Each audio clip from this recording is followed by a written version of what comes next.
আমরা প্রত্যেকে আশাবাদী হয়ে উঠি। এবং বিশ্বাসীদের একটা বৈশিষ্ট্য হচ্ছে সবসময় আশাবাদী হওয়া, হোপলেস না হওয়া। আল্লাহ তাআলা সূরা ইউসুফে বলছেন, লা তাইয়াসু মির রাহিল্লাহ ইন্নাহু লা ইয়াইয়াসু মির রাহিল্লাহি ইল্লাল কওমুল কাফিরুন। তোমরা আল্লাহর রহমত থেকে নিরাশ হয়ে যেও না, তোমরা হোপলেস হয়ে যাও না। আল্লাহর রহমত থেকে নিরাশ শুধু তারাই হয় যারা অবিশ্বাসী, যারা কাফির। সো বিশ্বাসীরা সবসময় আশাবাদী থাকে।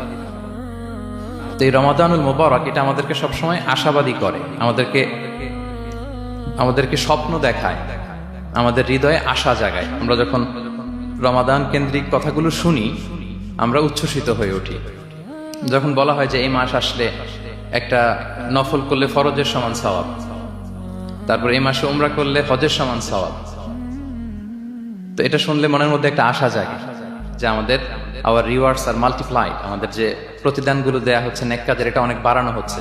তারপর যখন বলা হয় যে এই মাস আসলে জান্নাত খোলা হয়, জাহান্নাম বন্ধ করা হয়, শয়তানকে শেকলবন্দি করা হয়, মনের মধ্যে একটা আশা জাগে আমাদের যে না, বাঁচার একটা আশা ফিরে পেলাম।